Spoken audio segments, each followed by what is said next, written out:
ดึกโอ้ยงูพี่น้องนี่นะเมื่อคืนนี่กะอยู่เงินน้องบุญที่กับโตซ้ำนี่นะฝนตกมันออกด้วยเนาะเมื่อคืนนี่ไตมาสิวะบ่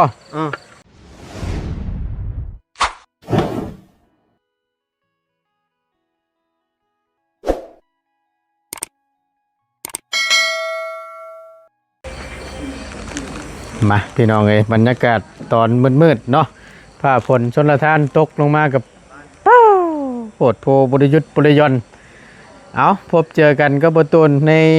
คำเนาะกับพอดีทาง FC เพิ่นเนาะหลายผู้หลายคนเพิ่นก็โอ้ยบตูนได้ไปถ่ายน้อง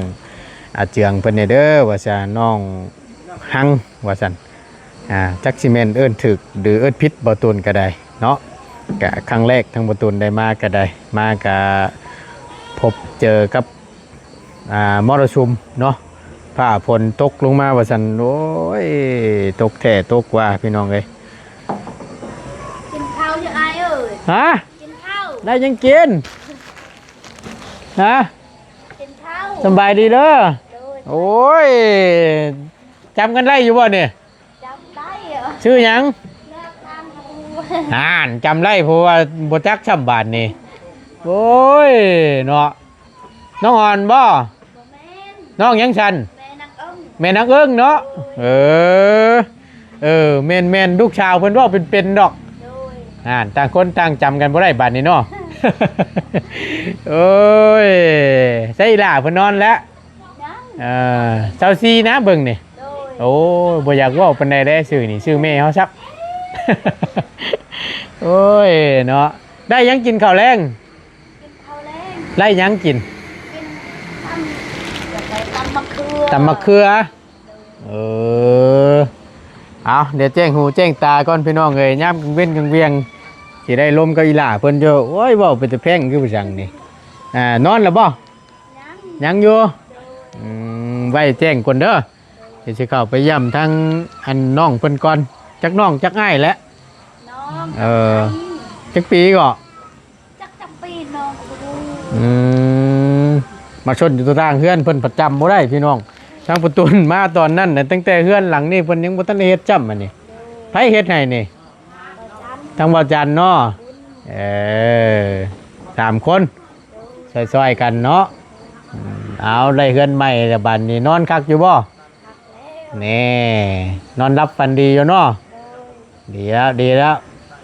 ใครกว่าเก่าอยู่โอ้ยทั้งประตูนก็จำเพิ่นบ่ได้เนาะหมู่ของน้องแช่เพิ่นนั่นพี่น้องเอ้ยทั้งน้องสีเนาะแล้วก็ทั้งน้องอ่อนเนาะ3สาวเพิ่นอยู่ในคุ้มเดียวกันเลย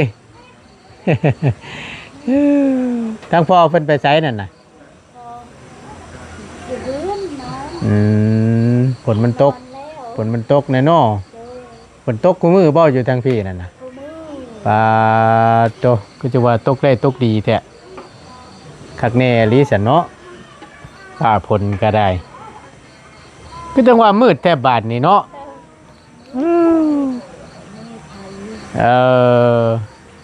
เอาเบิ่งเนี่ยอันอีเกิ้งก็กำลังงอกหากแต่ว่ามืดพ้นโอเคแล้วจันเด้อเดี๋ยวแจ้งหูแจ้งตาเดี๋ยวสิเยี่ยมยามน้ำเด้อโอเคไปพี่น้องเลยไปเบิ่งน้ำกันเนาะถามเรื่องดินรอนต้นหญ้าเพื่อนนี่แหละไล่ไปฮอดใส่แน่แล้วเห็นทางบ่อเสียงคือจังว่าคุยเรื่องชื่อที่ชื่อทางเนาะบ่ฮู้ว่าได้เดบอหรือว่าจังใดเพิ่นนัดกันซื้อเมื่อใดเนาะเพราะว่าเห็นเบิ้งลายหม่องลายบอนก็ยังบ่ได้พี่น้องเพราะว่ามันพื้นที่มันแล้วก็พร้อมราคานั่นแหละว่าซั่นซะค่อนข้างสิแพงแต่ละหม่องก็ได้ก็เลยอันสิถามเบิ่งทางน้องเพิ่นก่อนว่าเป็นจังใดแน่เนาะตกเลยเฮ้ยตกเลยบ่อ๋อเฮ็ดนั่นหำแตกแต่ได้นั่นน่ะเจ้าเห็นยังบ่เจ้าอยู่นี่ว่ะฮะเจ้าเห็นยังบ่บ่เห็นยังเลยจะเบิ่งแหน่ฮะมืดครึ้มอยู่นี่ลายนี่มียังเฮ้ยนี่โอ้ยมียังอันนี้งูการป้อง ฟ้าต้นไม้ใช้เอ่ยนี่น่ะ ขึ้นมาจังหันแล้วหัน โอ้ยมันหมาดเมื่อกี้นี่ แม่นตักดึก โอ้ยงูพี่น้อง นี่แล้วเมื่อคืนนี่กะอยู่เฮือนน้องบุญที่กับตัวซ้ำนี่นะ ฝนตกมันออกด้วยเนาะ เมื่อคืนนี่ไตมาสิวะ บ่ ตอนนี้จนคาแข็งเลย บทเจ้ากุมเฮ็ดตกใจ โอ้สิว่าเมื่อคืนนี่ก็ได้ โอ้ตายรถพี่น้องเลย สบายดี สบายดีบ่บุญสบายดี ไปน้องคนพุ่นละ โดยเป็นได้ไดเนี่ยเฮ้ยคือจังว่าอยู่มืดแท้นี่ ไฟบ่พอ ไฟบ่พอ เมนมัน ต้องรอก่อน มื้ออื่นพุ่นละกำแดด ป้า เนาะ ใส่ไฟโซล่าร์เซลล์นี่บ่ แม่น เออ เนาะ เออ เจ้าไปเจ้าเอาขาขึ้นเด้อ นะ เอาขาขึ้นแน่ เนาะเฮ้ยเป็นตาย่านแท้ เอายันเรื่อยมาตัวใหม่ยังเหลือเมียมันอยู่จ้ะ โอ้งูกันป้องนี่มันมักมีคู่มีคิงแล้วก็มักอันตามแสงไฟได้เพิ่นนี่ ตัวนี้น่ะตามแสงไฟบ่ แม่นบ่เฮ้ยตัวนี้บ่ ตัวมันว่าตัวอันกันเดืองขาวนั่นน่ะไฟกระบองมันบ่ ตัวนั้นกระบองตัวน่ะอ่า นี่น่ะไฟตัวนี้ ไฟตัวนี้ได้ตัวนี้น่ะ พ่อมันจังมาเมื่อคืนนี่กะ เอาดีได้นี่ตัวหนึงนั่นไฟกระบองตัวตามตัวนั้นน่ะ แม่น ก็แล้วก็ยืมในกัวเสยว่าแล้วก็ยืมในกัวเสร็จเนาะญาตินักก่อยก็ได้ มาโอ้ยยืมยืมก้อนก่อยโดดลูกชายเอาไปกั้นกบทีนึงเอาไปกั้นกบเลย ไป เอายืมกันเด้อจังหน่อยเด้อบ่บุญเด้อ ไป มากับบ่บุญ2คนพี่น้องเอ้ยมาฮอดกันตอนค่ำๆอึ๊บโอ้ยเป็นจังไดแน่นี่ทางบันไดเพิ่นข้ามห้องกระพาดลงนี่ทำแตกนี่บ่แห้งแน่นี่เนาะพี่น้องเนาะคือจังว่าคักแน่ลี่นี่โอ้ยไม่เลี้ยงลำใส่เลยนี่อึ๊บใส่เอ้ยคือมืดแท้อันนี้ฮะมันคือมืดแท้ไฟบ่พอบ่สำบายดีเด้อสำบายดีโอ้เด้อกำลังสินอนบ่ทางนั้นเอาขออนุญาตพี่น้องเอ้ยทั้งบ่ตูนกับจียกแข้งขึ้นก่อนจักหน่อยนึงเนาะก็จะเป็นตะย่านแท้ๆหากขามันมาดนี่บ่โอ้ยเนาะคักแน่ดีก็เป็นตะย่านอยู่ได้พี่น้องเอ้ยผ้าลงฝนตกแล้วนี่ก็ได้พากันกินข้าวกินน้ำแล้วเรียบร้อยได้ยังกินนั่นน่ะ ดอกทิ้ง ได้หลอกยังเกาะ ดอกทิ้งเลยครับก็ได้ เอาขออนุญาตหน่อยเด้อน้องเด้อนิดไม่เนี่ยโอเคพอดีทั้งบ่ตูนก็มาช่วงค่ำๆมืดๆแน่อาจสิภาพบ่แจ้งบ่งามปานใดแหล้วพี่น้องขอโทษขออภัยหลาย โดย ๆทั้งง่ายซื้อบ่ตูนเด้อ โดย ครั้งแรกที่ได้มาถ่ายน้องเพิ่นก็พอดีมีเด้อ สบายดี ซื้อมาต้อนพอได้กินได้ย่ำเด้อ โดย คือจังว่าเห็นงูคือเสียวๆแต่ได้บาดนี่ เอาสิเดือมตาแน่จักหน่อยนึง โดย อันไอ้ขออนุญาตถามเนี่ยอยากได้ยินจากปากเจ้านี่ เจ้าชื่อจังใด ชื่อเจือง ชื่อเจือง โดย เสะเอืองจอเจืองเนาะ โดย จักปีแล้วเจ้าน่ะ 18 โอ้ยังวัยรุ่นอยู่ใช่นี่เนาะ โดย ทางน้องเด้ชื่อหยังเจ้า ชื่อหัง ชื่อหัง โดย พอเห็นแต่ทั้งอันบ่เสียงนั่นแหละพี่น้องเลยกันเข้ามาหาทั้งน้องเพิ่นเนาะ โดย ชื่อหังว่าซั่นจักปีแหละเจ้าเอาโบทั้งน้องเป็นคนอยู่บ้านไหนน่ะ บ้านปลาไหล บ้านปลาไหล โดย อยู่เชฟปูนนี่บ่ บ่ทางแวเมืองนอง ทางเวเมืองน้อง โดยขึ้นทางบ้านสร้าง เอาเข้าทางพุ่นเนาะ โดย เอากันมาได้จักปีแล้วไอ้ขออนุญาตถามก่อนบานนี่ยังบ่ฮู้ได้ผัวตูนก็ได้พี่น้อง เอากันมาประมาณ2 ปี 2 ปีแล้ว โดย ลูกคนแรกบ่นี่นะ โดยลูกคนแรก ผู้หญิงหรือผู้ชายนั่นน่ะเฮ้ย ผู้ชาย ผู้ชาย โดย เอาบัดเดียวได้กินแห้งรถเนาะ โดย ส่วนหลายผู้ชายนี่สิมักเอาเมียมานำได้พี่น้อง โดย ถ้าว่าได้ลูกผู้หญิงนี่สิไปอยู่น้ำผัวเนาะ โดย ได้จักปีแล้วลูกชายนั่นน่ะ บ่ฮอดปี6 ยังบ่ฮอด เดืน ปีก็ได้นี่ซะเนาะ โดย พี่น้องเอ้ยนอนกักแตะชื่อจังไดน่ะ พาลัก ภารักษ์ โดย โอ้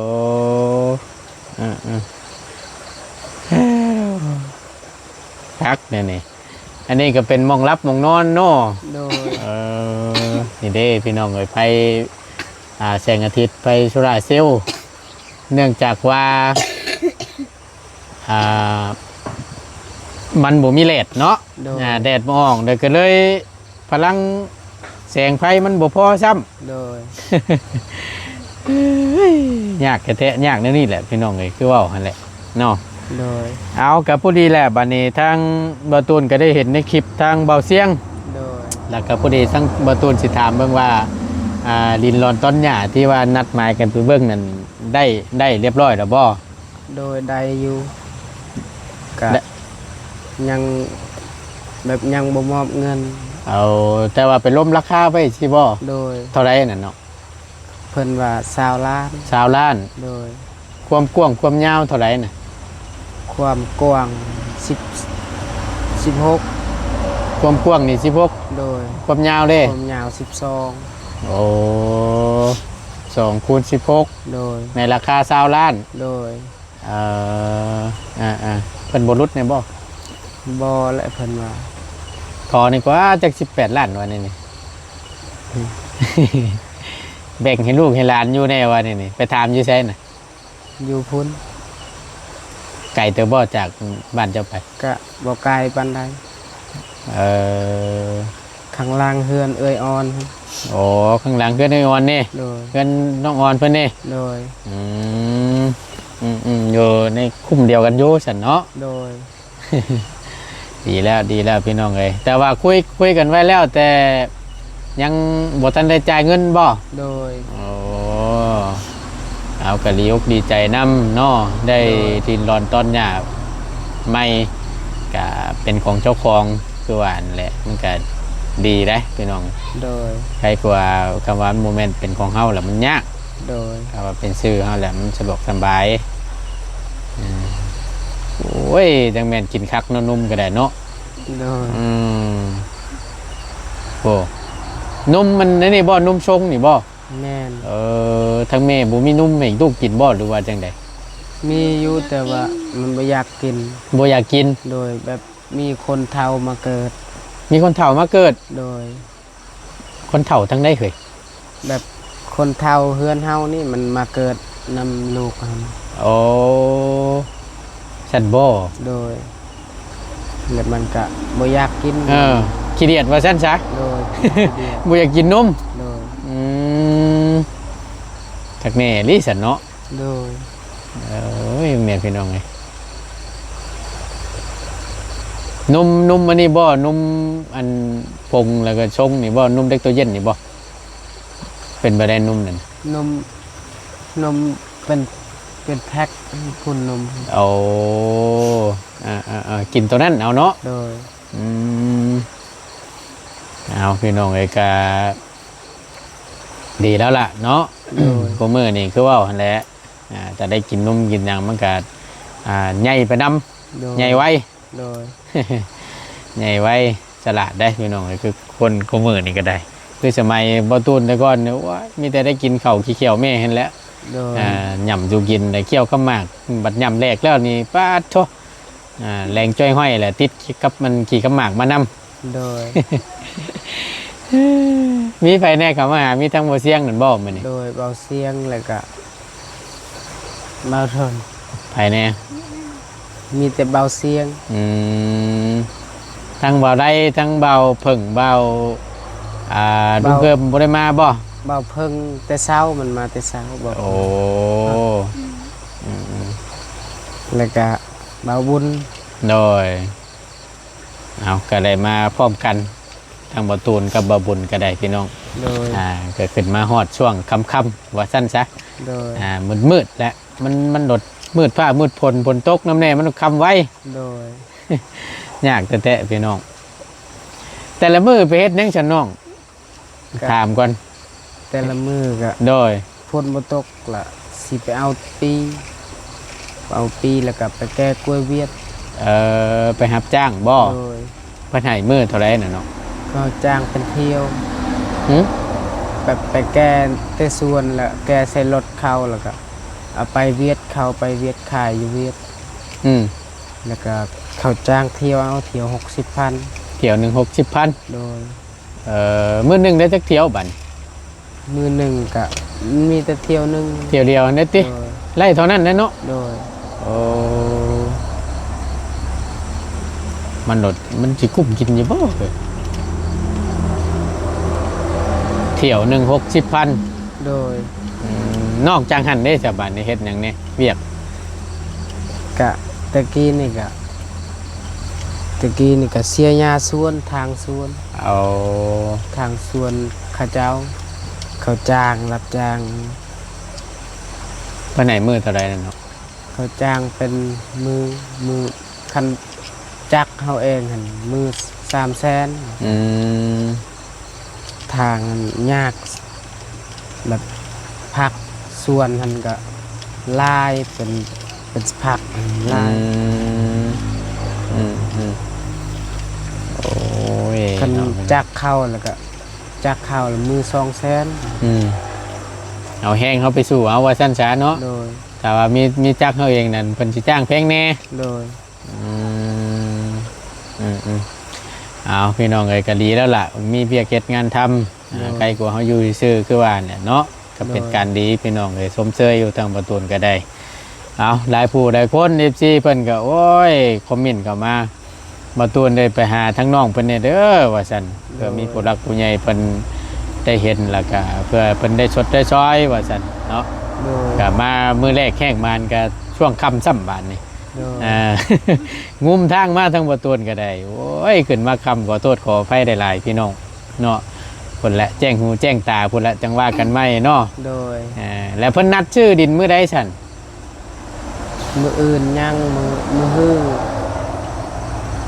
อเขาว่า มือฮือ โดย มืออื่นนี่ยังโมแมน โดย อืม เบาเสียงว่ามืออื่นนี่ยัง